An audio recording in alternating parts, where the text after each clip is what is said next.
I'm Reverend Phil, and I'm your host for Words of the Prophets. Where are our prophets now? Where are those messages God chooses to communicate divine revelation through? In the past, the Creator has sent prophets like Abraham, Siddhartha, Jesus, Muhammad, and many more. Maybe our higher power has switched tactics since we reinterpret God's words as soon as the Creator's prophets leave us.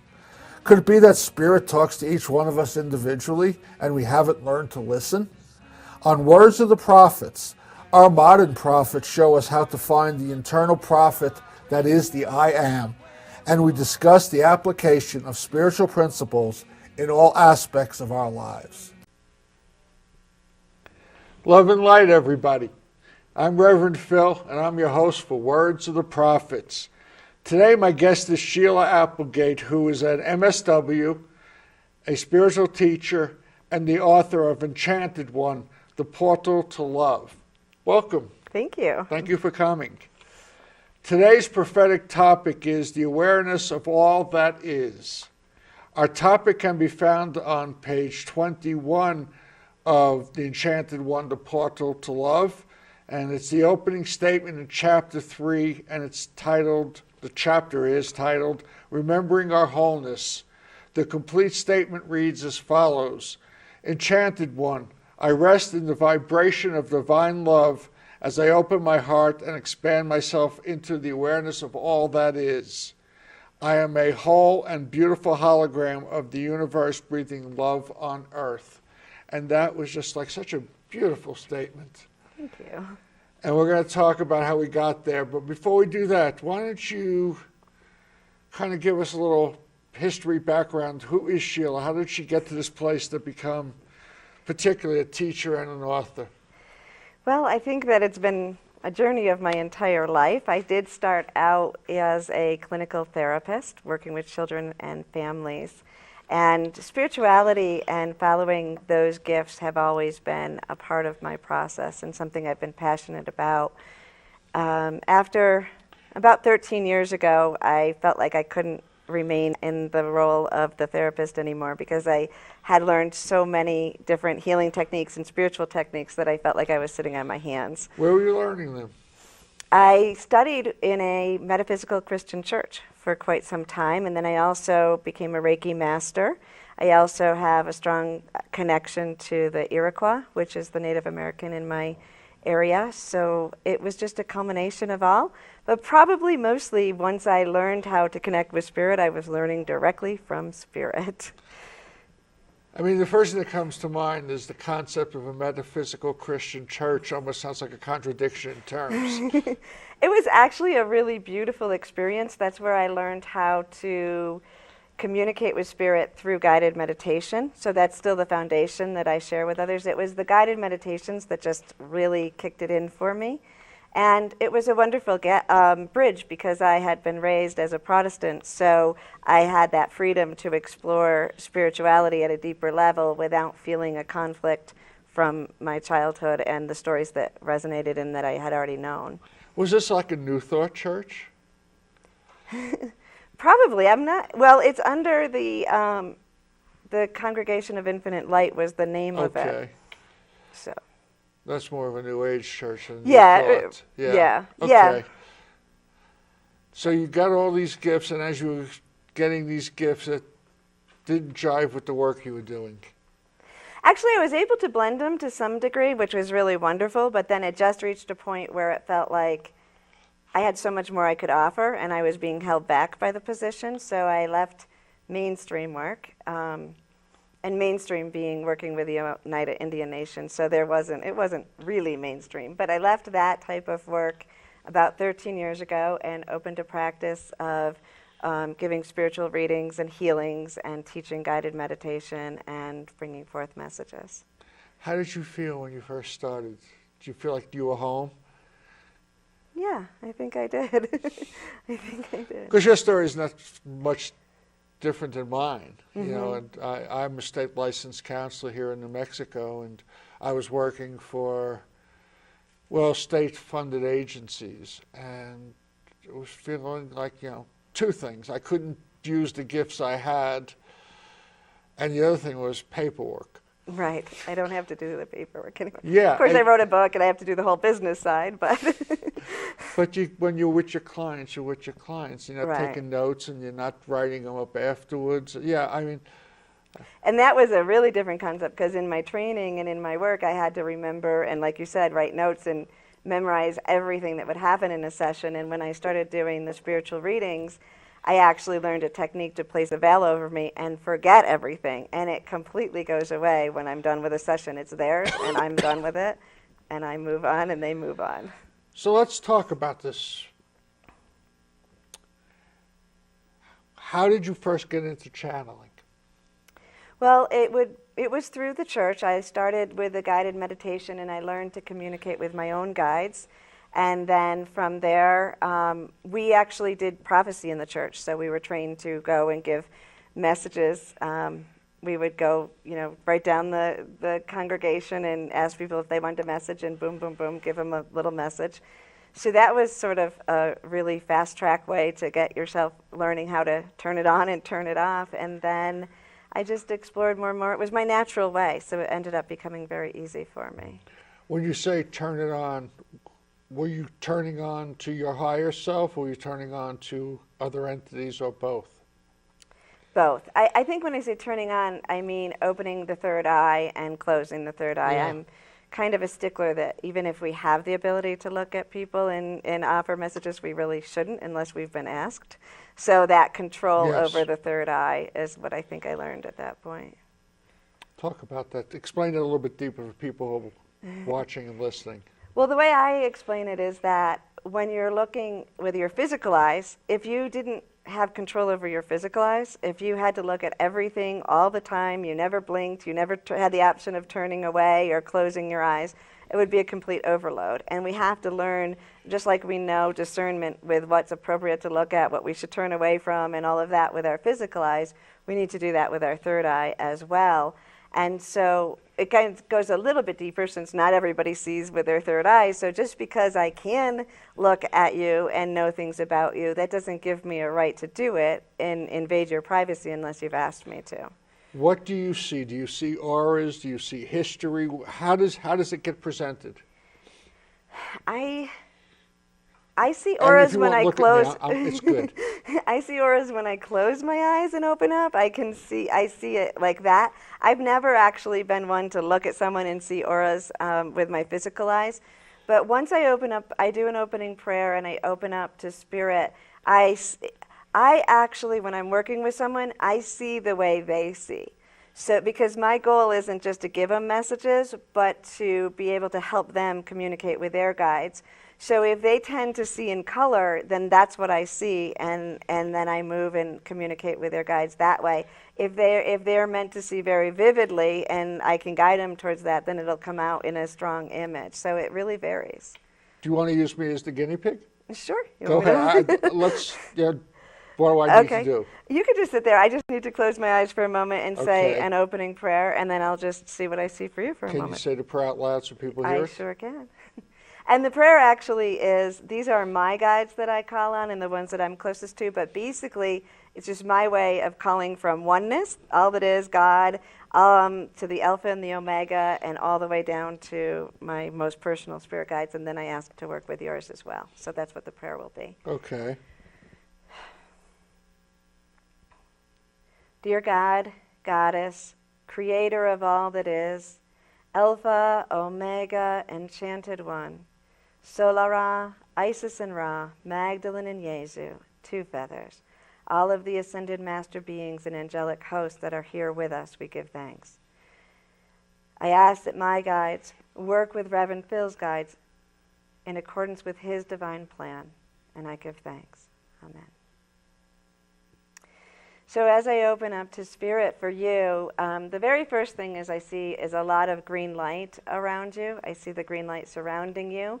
And to me, that indicates that you are a healer and that you're using your healing gifts in multiple ways, because it's not just coming through your hands, but it's sort of embodying you. So your entire life is about healing and helping others in that way. I also see a Native American spirit guide that is on your behind your left shoulder, and it is a male, and he is he's showing some pretty traditional regalia, but it's actually a little bit kitsch in the way he's showing it. It's almost like it's like a very playful energy. It feels like he knows you very well, and that he comes to you often, and that you guide him, or he guides you in many ways. And he's showing me a wolf as well, so I feel like he works through the wolf energy with you as well. Is the positioning off my left shoulder significant? It's more significant in, I mean, he can move around, but I think that it's more significant in helping you feel and remember him. And the fact that he's touching the shoulder is also that, so it just gives you a feeling. So when you feel or sense something over there, or you get a shadow image off to that left side, or if you feel something on your shoulder, that's sort of an indication that he's trying to get your attention. Anything else? He's correcting me. It was not a wolf, it was coyote. So he works with a lot of coyote medicine with you, which is just the playful kind of jokester medicine, and helping you learn lessons. Sometimes they say, like, you know, you're spinning around and chasing your tail until you have to figure it out. And so you get yourself, he or you together, get yourself into situations where you either have to like laugh and surrender, or be like completely frustrated, and that's when you learn best. Yeah, okay. So, is that it? I think that's it for right now, unless you have a specific question you wanted to ask. No, I just, Okay. interesting. Yeah. So in your book, which we're going to get to in a little bit, you have like 2 introductions. Both of them are channeled writings, I guess. You actually just sit there and you write through you, or how's that work? Actually, no. And there are 3 introductions, really, because there's me. Oh, there's you, yeah. Yeah. I know what I'm you sorry. meant. No, Yeah. I know what you meant. But the book weaves together my own personal experience with messages from Magdalene and Isis. So we all 3 have our little opening there to show our individual vibration and how we weave together. Actually, the channeled messages in the book are messages that I brought through in groups of people throughout a 10-year period. So those were actually transcribed. So you record the sessions for people? I recorded the sessions, okay. And then, well, not for people, it would be a group. So I was actually channeling Magdalene to a group, and then channeling Isis. And so I transcribed those, and then I took that 10 years to embody the message, because especially in the earlier years, when I learned how to do this, I was bringing in messages that, you know, felt wonderful and I understood and believed in the moment, but I hadn't incorporated them into my life. So before I went public to the whole world with a book, I really wanted to incorporate it and know, and then be able to tell people how to guide them on how to do that themselves, because we get so many beautiful messages, but if we can't bring them into our daily lives, they aren't going to impact us too much. When these messages were happening, were you told, or did you intuit that you were going to be writing a book? I did know. I argue with Spirit a lot. We had an argument a lot. It was always, you have to write a book, you have to write. And my clients and students would be saying that too. But it just wouldn't come out. And it wasn't that I was saying no, really, I just couldn't write it. And it just wasn't time yet. And then when I finally had mastered enough of the lessons that were being brought through, I just woke up one day and I wrote straight through for about a week or 10 days from the moment I woke until the moment I slept. So all the parts that, just flowed. Yeah, the parts about me and my life and guidance on how to incorporate it all just came out in a week. But the learning it and the messages came through over a 10-year period. Wonderful. So how did it feel? I mean, it had to have been the first time that Mary Magdalene came through, that Isis came through. How did that feel? Well, did you question your own sanity when that was happening? Because I've heard well, that we from should always question our own sanity. Well, I've heard that from some channels, you know, where it's like, this can't really be happening. I'm really a skeptic, and I really make Spirit work hard to work with me, and I think I do that so that we can be grounded all along. So it wasn't, and I wouldn't, just like I said, I'm like a stickler about opening and closing your third eye. So it's not like they got to just all of a sudden jump into me and that I was this open vessel and all of a sudden I was in it. What happened is, like I said, I was learning to communicate with spirit. I was already doing spiritual readings. And I believe I might have connected with Magdalene, although I'm not sure. But I was going through some difficult times in my own personal life, or learning lessons at that time, and was laying on the couch kind of overwhelmed with everything. And Magdalene appeared in my living room. And that was a little different for me because I was used to going in, closing my eyes, seeing a meditation, seeing it that way. So it was an actual visitation. There was an actual visitation with my eyes open. And I say it was like a hologram, you know. I mean, it was still my third eye, but my eyes were open. So it's a little bit more earthly than usual. And the energy of her was so powerful. She identified herself as Magdalene, and she told me then that she was Jesus' beloved, and that the years ahead of me were going to be very difficult, but that she would be right by my side. And then she placed her hands on my heart, and there was so much love that I completely overlooked that line about the years ahead are going to be very difficult. And from that point on, she stayed right by my side. I did probably, you know, as I got to know her, she asked me she came in more because I was doing group channelings, and she came in and I would just interpret for her. And after a while, she said to me, can you let me come in and speak to them first person? And I had actually heard Abraham and Esther Hicks in the early years. Okay. And I had a really strong reaction to that when I first heard it. And interestingly enough, my reaction was, there's no way in hell I'm ever doing that. Which probably means my soul knew I was. But it really freaked me out at that point that her voice changed and the whole idea of it. So when Magdalene asked me, my first reaction was, no, I'm not going to do that.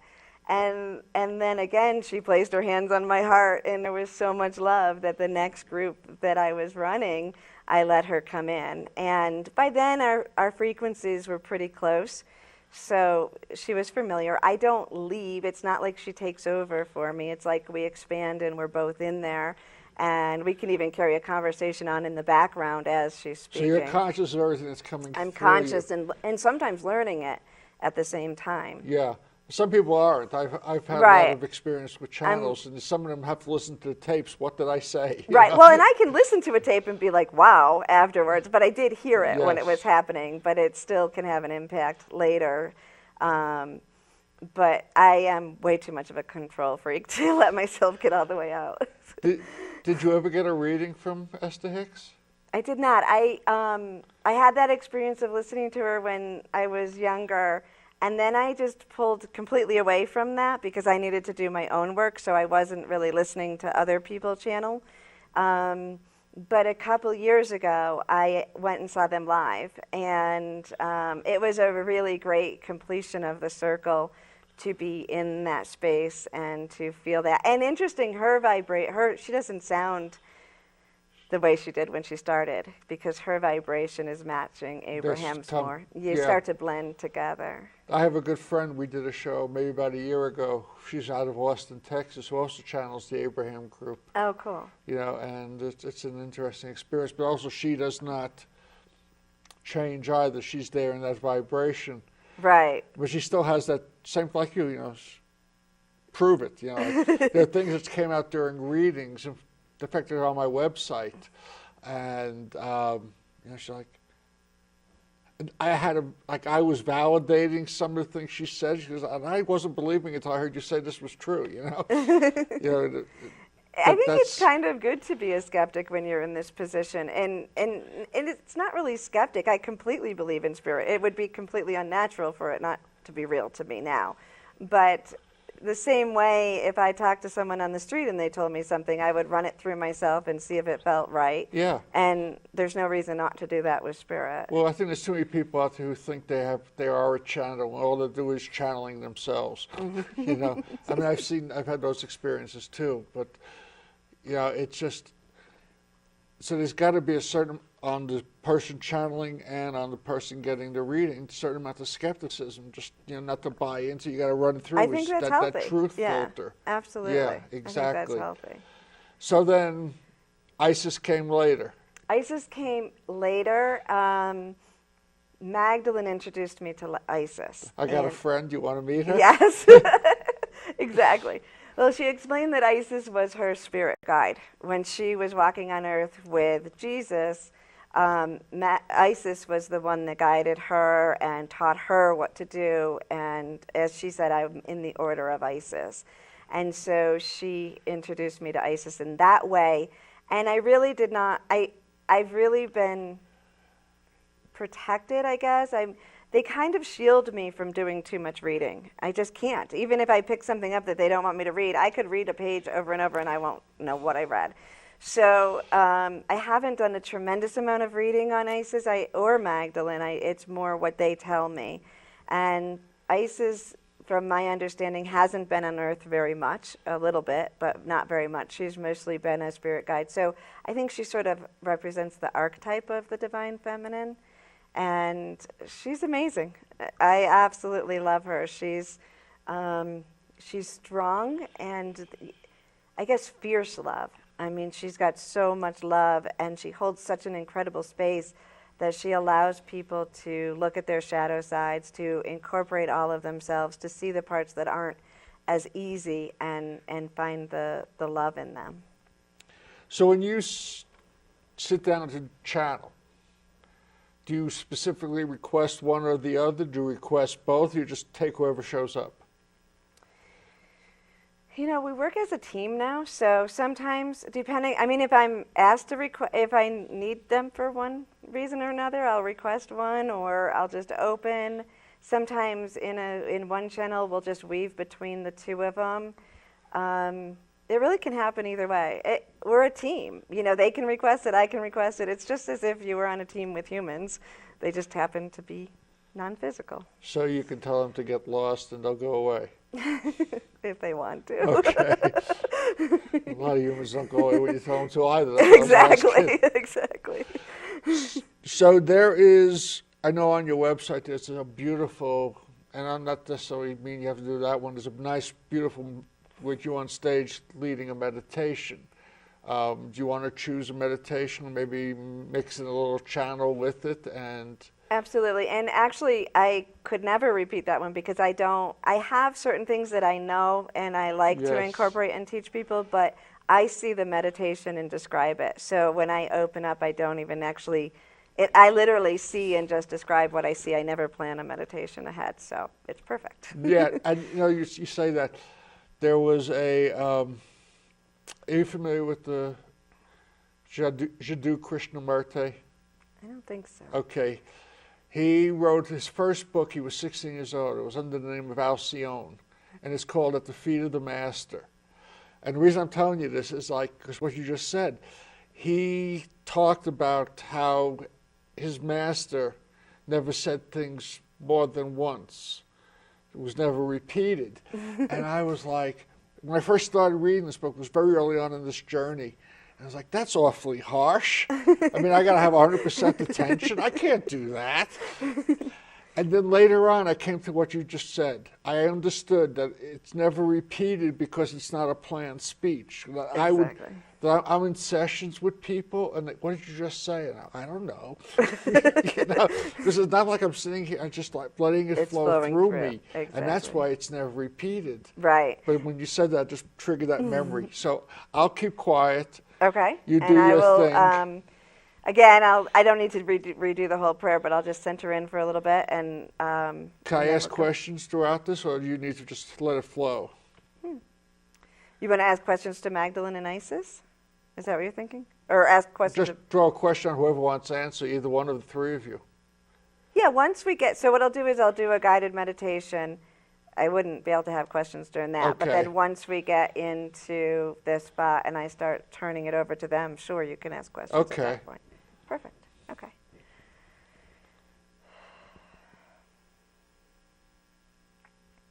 As you sit there very relaxed and comfortable, I ask that you take a deep breath in and release. Breathe in love and release fear. Breathe in hope and release doubt. Continue to breathe deeply and rhythmically as you feel your mind and body becoming more and more relaxed. All distracting thoughts float away like puffy white clouds in a bright blue sky. They have no power over you.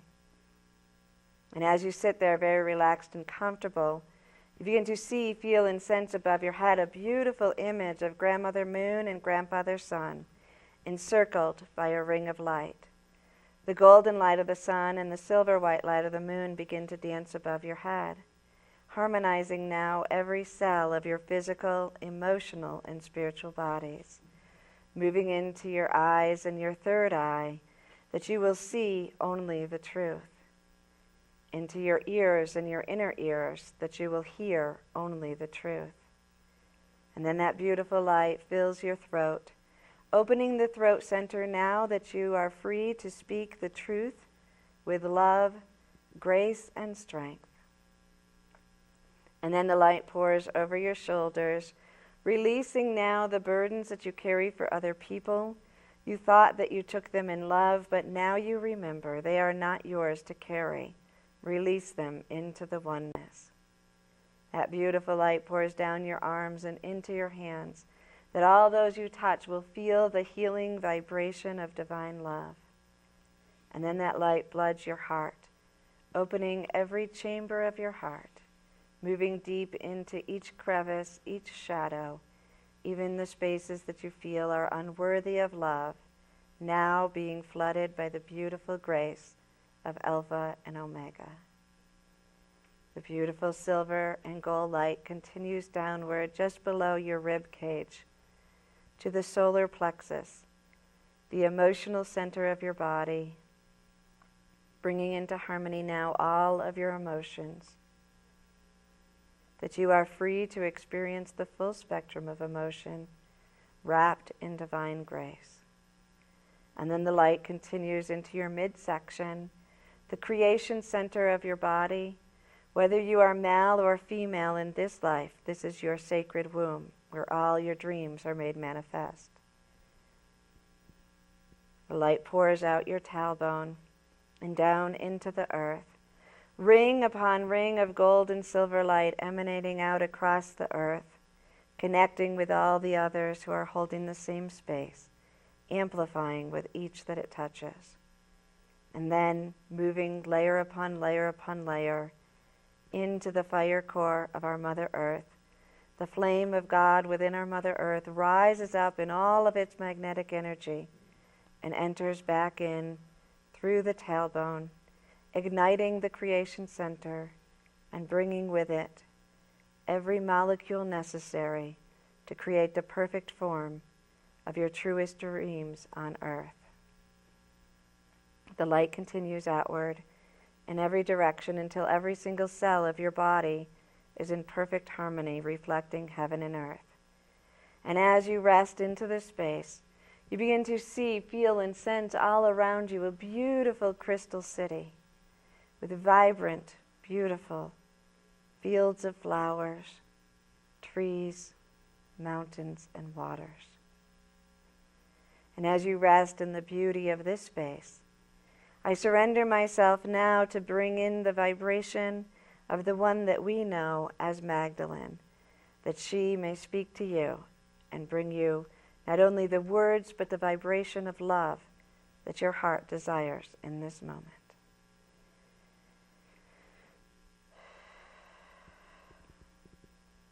My beloved ones, it is with great joy and with great honor that I am here with you today.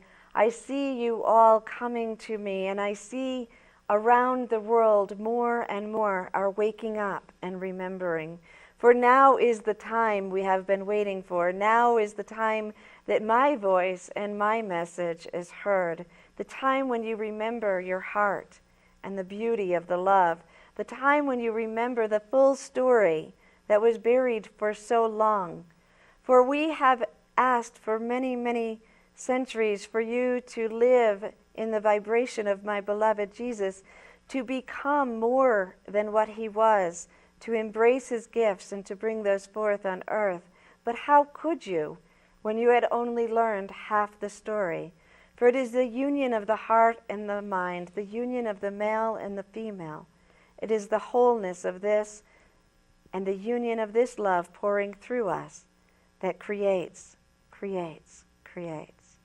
So as we bring forth this message into the world now, we celebrate the time that has come and which people will remember, and people will, in this space of the heart and the mind, the God and the Goddess, they will create the beautiful world that is in front of us. Look around you at the world we have just shown you, the crystal, the vibrant beauty. Feel that love and know that this is the world we are creating. Beautiful, vibrant world all around us. Do not be frightened of what you are seeing in the darker sides of the earth, for they are filled with light as well. And this is the time when each soul wakes up and remembers and creates what is perfect for our world and perfect for the souls.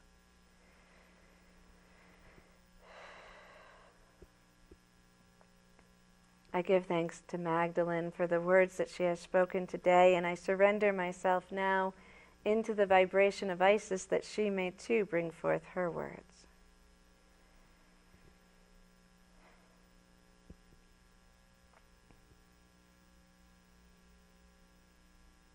My brothers and sisters of light and my brothers and sisters of darkness, I call to you all. For there is not one among you who is not in a reflection of perfection and oneness. All is beauty within the spectrum of light.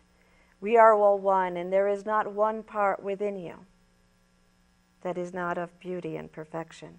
You say to me, how can I bring this message forward when there is so much darkness and evil and bad in the world? And I say to you, evil is live backwards. It is simply going in a separate direction, but all will come to the remembrance of oneness because it always has been and it always will be. There are easier and there are difficult ways to bring this forward. You have been at war since the beginning of earth. How will that end? It will not end with another battle. It will end when you pour love into this place.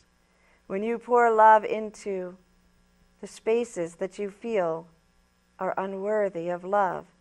Did you not hear that in the meditation? Remember that as you recall and remember and love the parts of yourself that you have kept as shadows, because within each one of us we have the whole spectrum of light and dark within oneness. Begin with yourself, every part of yourself. Even those parts that you do not think are holy are part of the oneness. They deserve and need the love to come back to their fullness. And every time you see news or you see behavior or you see something in the earth that you believe is not of God, I remind you, God, Creator, is all that is. So it is your job to pour love into those places and welcome them home. We do this now. I give thanks to the vibration of Isis for the message that she has brought forth today. And I ask Reverend Phil if you have any questions for any of us while we're in this space. Talk about the need at this time for the divine feminine. As I open up and as you ask that question, I see all of our vibrations coming into one, so I will be the spokesperson for all of the divine feminine as we answer this question.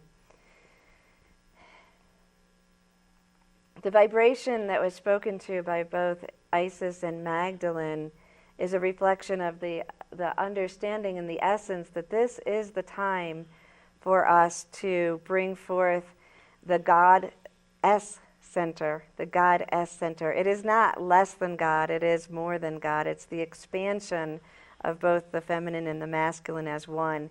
And over the last few centuries, we've been really focused on the masculine, which is really the linear thinking, the mind.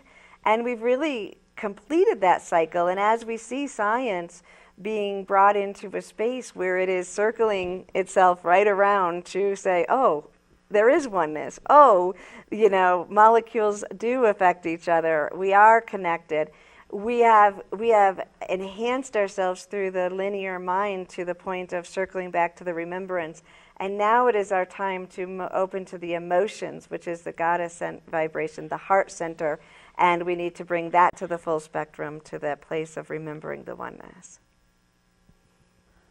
I guess my question still, maybe let me expand on the question.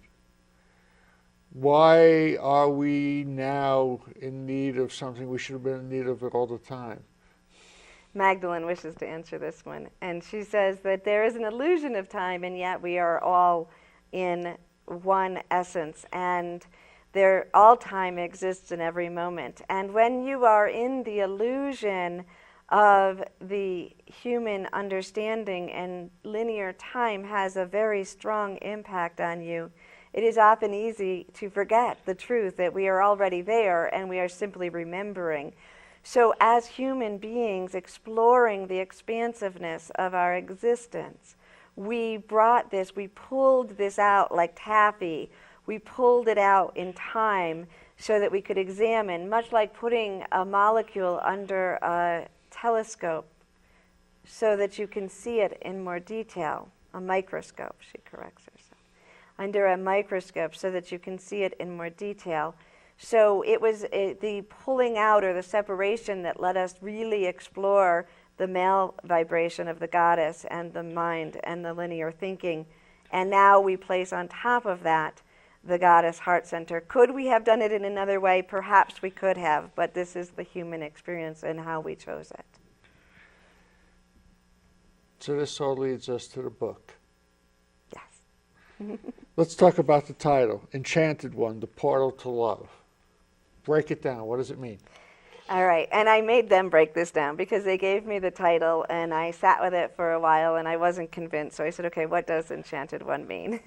And they did break it down for me. They said, Enchanted One is you, meaning me, bringing the message forward, and everyone else that will read it who wakes up and remembers oneness.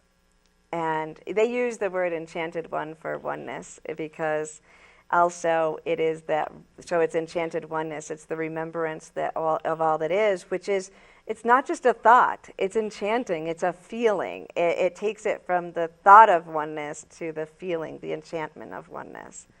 And that oneness opens up, and in the oneness we have the love. Absolutely, absolutely. So that's the title. The portal to love is the title, yes. Okay, I'm going to start. I want everybody to read the book, and I know we're flashing copies of the book, and we'll talk about how to get it towards a little bit when we run a little bit more time down. I don't want to go into too much detail. I want everybody to read the book. But you have it set up, part one, love and illusion. You want to explain, part one is a number of chapters, and there's specific topics for each chapter. But explain that first compartmentalization, love and illusion. Well, I think it's the idea that we're either living in the illusion or fear, or we're living in love in every moment. And we've lived in the illusion for quite some time, and we've built up a whole structure of what we believe love is, what we believe God is, what we believe forgiveness is, all of these concepts. And when we take them to a deeper understanding from the perspective of oneness, and we listen to the message of Magdalene and Isis, we come to a more expanded understanding of all of these concepts that people have been really searching with for quite some time. So if I said to you, we as human beings are misinformed, that love is not an emotion, that love is a spiritual demonstration. Well, and you're right, I do break it up because I deal with the human emotion of love in the second part as one of the emotions. Embracing emotions, yes. Yes. But I think love itself is oneness. It's divine. It's all that is. It's the energy that flows through us. We feel it and we like that feeling, but it's our connection to that oneness that reminds us that we have an endless flow. And then we don't seek it conditionally outside of ourselves. We remember that this flows. So, in my family, we separate love and like. Love is unconditional. Love will never end. No matter what my kids do, no matter what I do, we will continue to love each other, and that will always be there. We may go through moments where we like each other more because someone just did something that makes us feel really good. So when someone does something like that, instead of saying I love you, we say I like you, or we'll say I love you and I like you. And like is actually a really big compliment in our family because that says the behaviors please me, but the love is always there.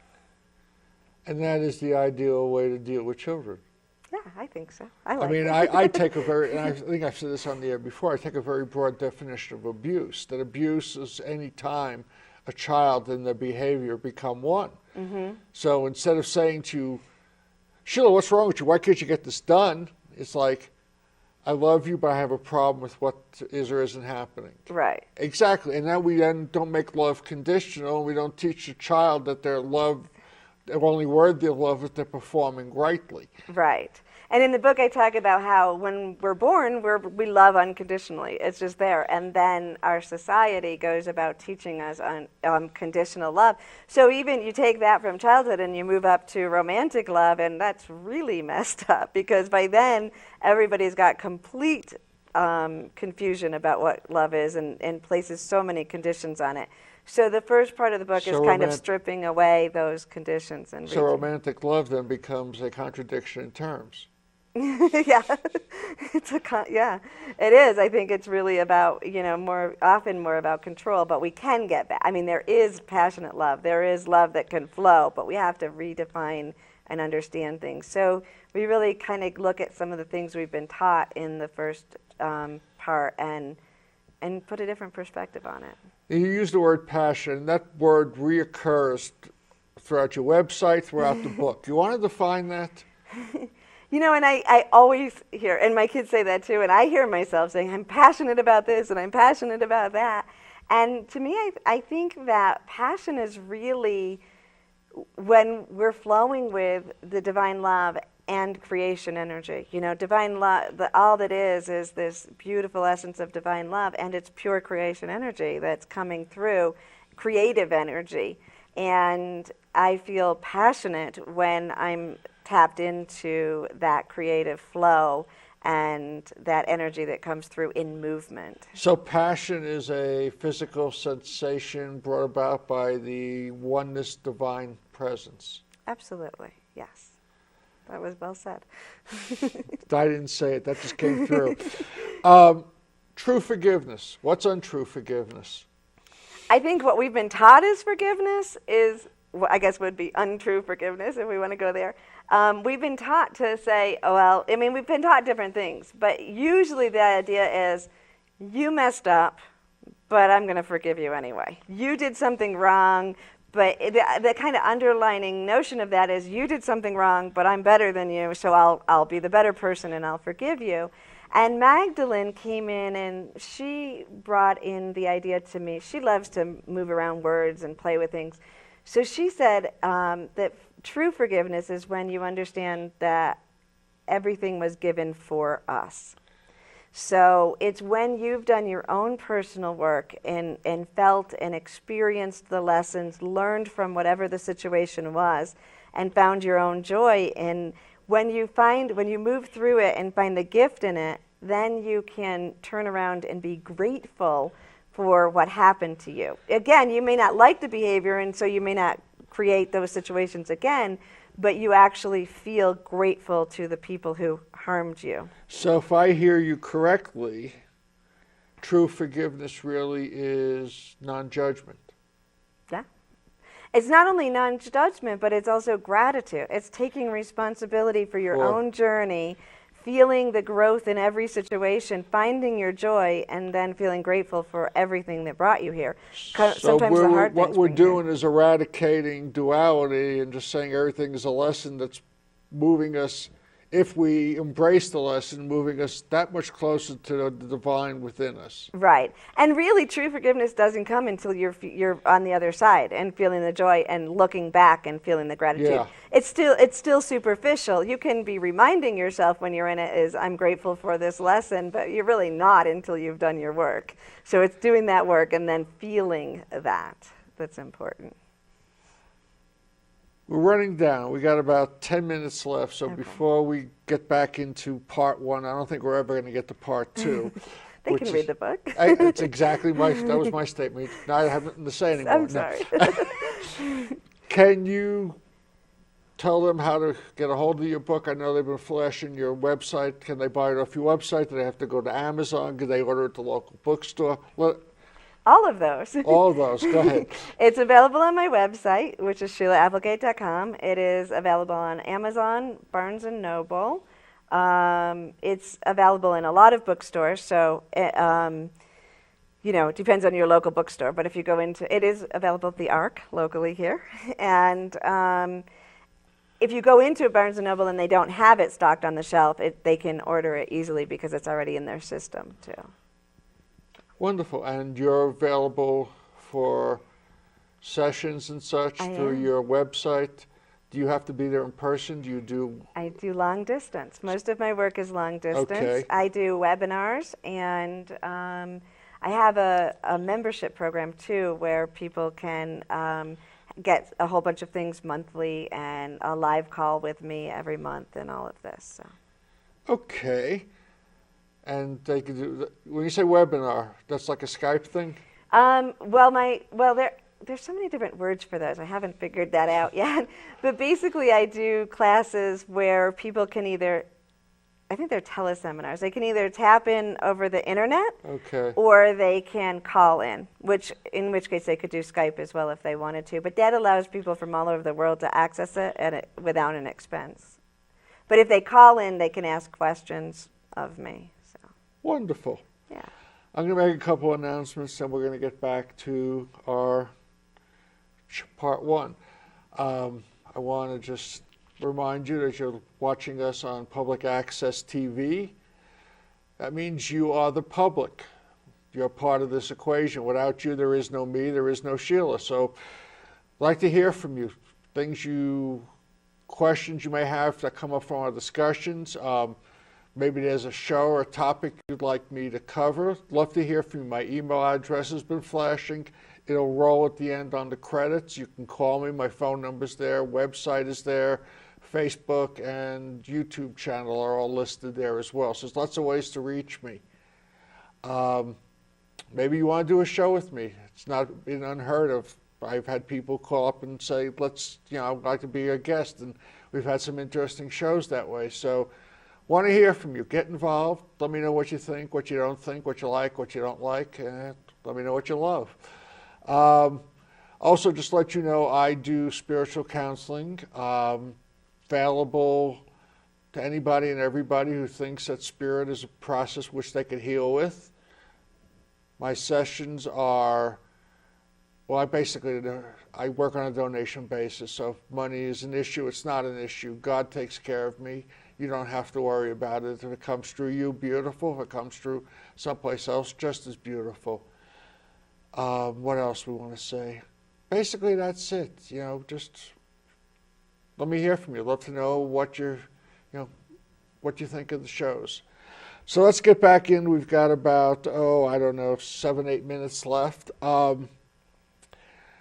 Got 5 topics here, and I just don't know which one to grab. Let's grab. We talked about remembering the wholeness with the opening statements. Let's go to the next one. Loving the ego. I love that one. Yes, can you explain that? Yes. I think that over the last several years, and like I said, I was writing the book over many years, so this was all coming out and becoming very popular to talk about, overcoming the ego or setting your ego aside. And what I came to understand, you cannot be in oneness if you're pushing anything aside. Even Isis said that today. There's no part of us, including our ego, that we can push aside. So we have to love the ego, and we have to bring that back into our journey. And it's been programmed and it's very interesting because this is how it was shown to me, that our ego is our primitive instinct to survive, and that it was originally programmed to keep us on earth, grounded on earth long enough for us to experience this whole duality, learn everything we're learning now so we can remember the oneness for this beautiful experience we created.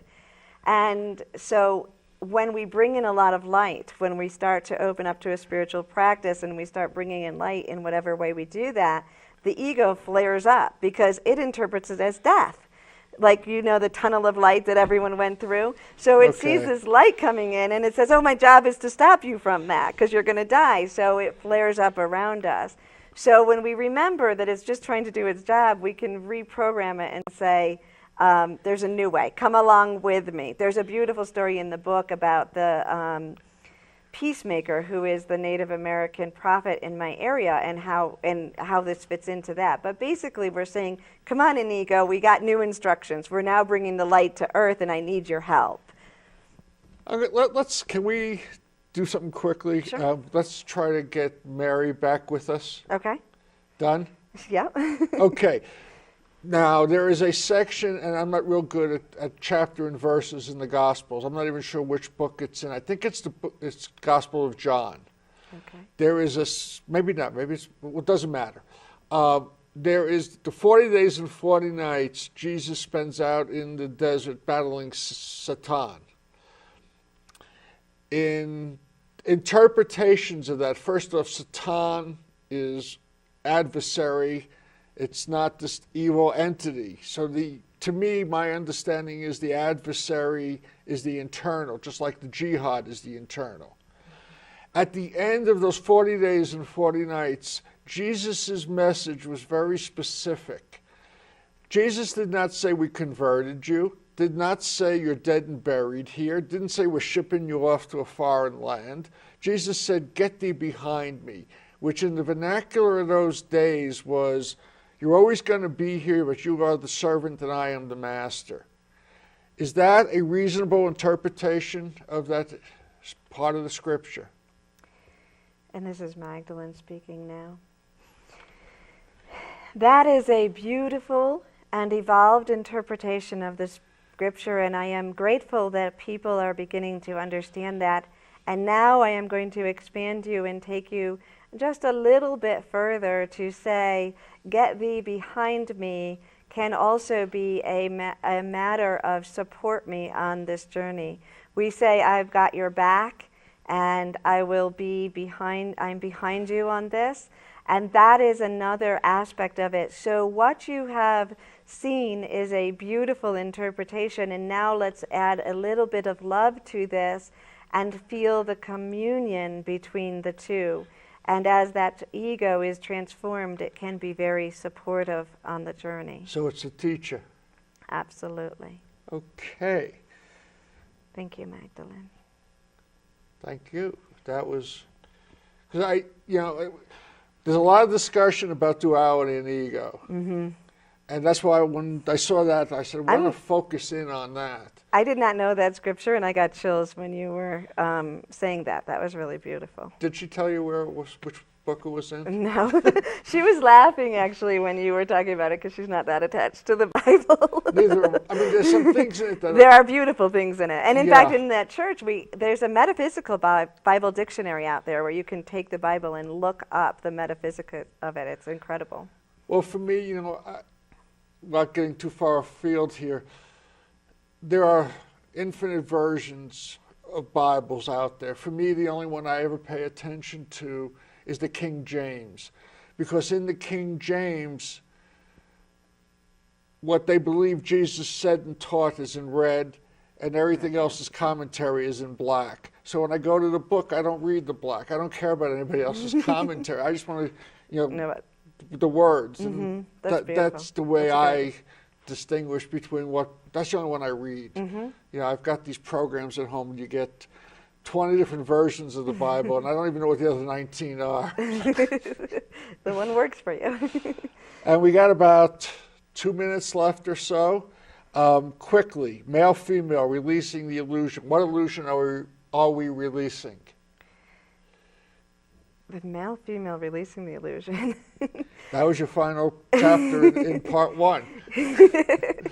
That's when we talk about the divine. It's kind of the question you asked at the beginning, but it's releasing the illusion that it's one or the other, and remembering that we're both inside of us. And it kind of goes on the whole fairy tales that we've been learning, but taking it to another understanding. So we're shattering all these illusions. Ego is not a duality. Male, female is not a duality. It's about all these parts blending together to be one. Exactly. And Absolutely. when we get there, everything we're else connecting falls to in the place. divine, and we are immersed in love.